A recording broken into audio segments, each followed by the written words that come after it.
আউযু বিল্লাহি মিনাশ শাইতানির রাজিম বিসমিল্লাহির রহমানির রহিম।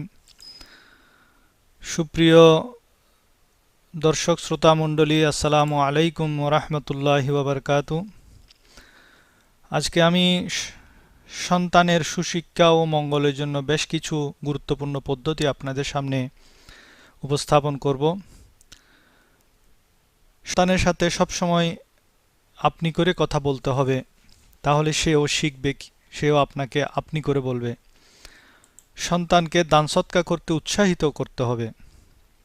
কোনো ফকির মিসকিন দরজায় আসলে সন্তানের হাত দিয়ে ওই ফকির মিসকিনকে দান সৎকা করার জন্য মসজিদে নিয়ে গেলে মসজিদের দান বাক্সে তার হাতে দান করার জন্য অভ্যস্ত করতে হবে। ঘরে সালাম প্রতিষ্ঠা করতে হবে। বাচ্চাকে আপনি সালাম দিতে হবে, তাহলে সে আপনাকে সালাম দেয়া শিখবে। হযরত আবু হুরায়রা রাদিয়াল্লাহু তাআলা আনহু থেকে বর্ণিত, রাসূল পাক সাল্লাল্লাহু আলাইহি ওয়াসাল্লাম ইরশাদ করেন, তোমরা যতক্ষণ ঈমানদার হবে না ততক্ষণ বেহেশতে প্রবেশ করবে না, আর ততক্ষণ তোমরা পরিপূর্ণ ঈমানদার হবে না যতক্ষণ তোমরা ঘরে একে অপরকে ভালো না বাসবে, ইজ্জত না করবে। আমি কি তোমাদেরকে এমন বিষয় শিখিয়ে দিব না যা করলে তোমরা একে অপরের প্রতি ভালোবাসা বৃদ্ধি পাবে, ইজ্জত বৃদ্ধি পাবে? সেটি হলো একে অপরকে বেশি বেশি সালাম দেয়া। সুবহানাল্লাহ।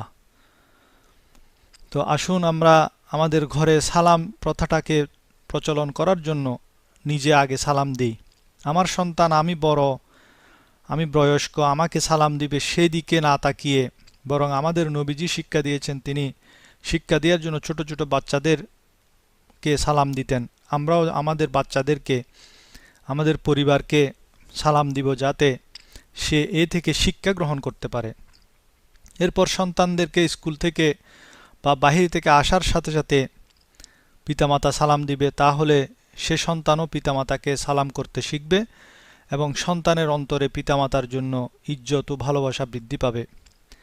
বিশেষ করে স্কুলে যাওয়ার সময় পায়ে ধরে সালাম করতে শিখাবে, কারণ আল্লাহ পাক পবিত্র কোরআনে সূরা বাকারায় ইরশাদ করেছেন, ওয়াবিল ওয়ালিদাইনি ইহসানা, অর্থাৎ পিতামাতার সাথে সদ্ব্যবহার করো। হাদিস শরীফে বর্ণিত আছে, হুজুর পাক সাল্লাল্লাহু আলাইহি ওয়াসাল্লামকে এক সাহাবী প্রশ্ন করেন, ইয়া রাসূলুল্লাহ সাল্লাল্লাহু আলাইহি ওয়াসাল্লাম, পিতামাতার প্রতি সন্তানের হক কি? উত্তরে হুজুর পাক সাল্লাল্লাহু আলাইহি ওয়াসাল্লাম ইরশাদ করেন, পিতামাতা হলো তোমার জান্নাত এবং জাহান্নাম। অর্থাৎ তুমি পিতামাতার খেদমত করো তাহলে জান্নাতি, আর যদি তাদের কষ্ট দাও তাহলে জাহান্নামী। মুসনাদে আহমদ কিতাবে আরও বর্ণিত আছে, ইমাম আহমদ বিন হাম্বল রহমতুল্লাহ আলাই নকল করেন, হুজুর পাক সাল্লাল্লাহু আলাইহি ওয়াসাল্লাম ইরশাদ করেন, বনি আদম যখন আপন পিতামাতার জন্য দোয়া করা বন্ধ করে দেয়, তার রিজিক আল্লাহ পাক বন্ধ করে দেন। তাই সন্তানের মঙ্গল চাইলে তাকে প্রতিদিন সন্ধ্যায় বা নামাজের পরে পিতামাতার জন্য দোয়া করা শিখাবেন। বিশেষ করে রব্বির হামহুমা কামা রব্বায়ানি সগীরা, রব্বির হামহুমা কামা রব্বায়ানি সগীরা, রব্বির হামহুমা কামা রব্বায়ানি সগীরা। এই দোয়াটি সন্তানদেরকে শিখাবেন। এ দোয়াটির অর্থ হলো, হে আল্লাহ, আমার পিতামাতাকে রহম করো যেরূপ তারা আমার ছোটকালে আমাকে রহম করেছিল। সন্তানকে এটাও শিক্ষা দিতে হবে যে রাস্তা দিয়ে যাওয়ার সময় পরিচিত ও অপরিচিত সকলকে সালাম যেন করে, তাহলে সে সকলের দোয়া অর্জন করতে পারবে।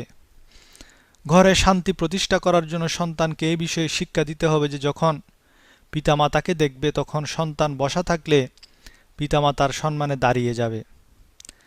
পিতামাতা ও মুরব্বীদের সামনে কখনো উঁচু আওয়াজে কথা বলতে দিবেন না এবং পিতামাতার চোখে চোখ রেখে কথা বলতে বারণ করবেন, কারণ এটা বেয়াদবি।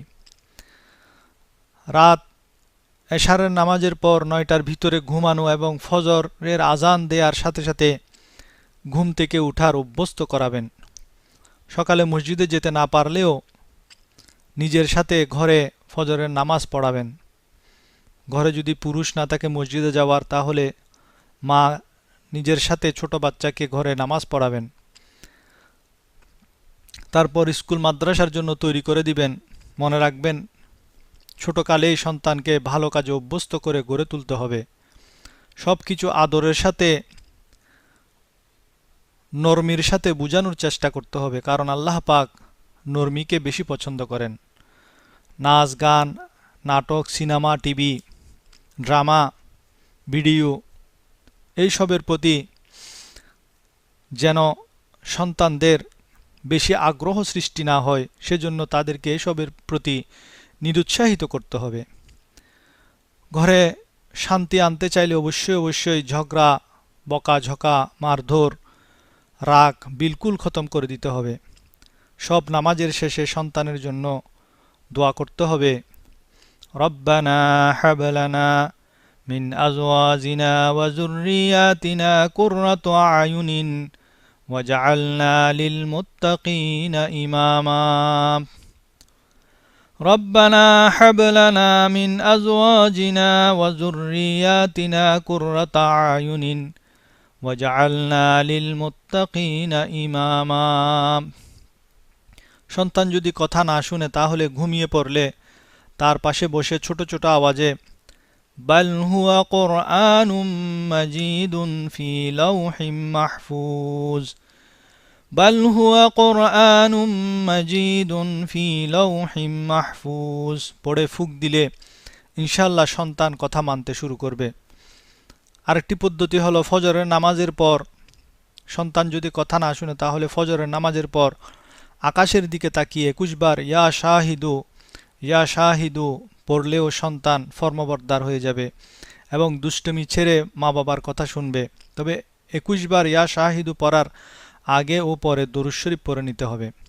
দরুদ শরীফ পড়ো আল্লাহুম্মা সাল্লি আলা সাইয়্যিদিনা মুহাম্মাদিন ওয়া আলা আলি সাইয়্যিদিনা মুহাম্মদ।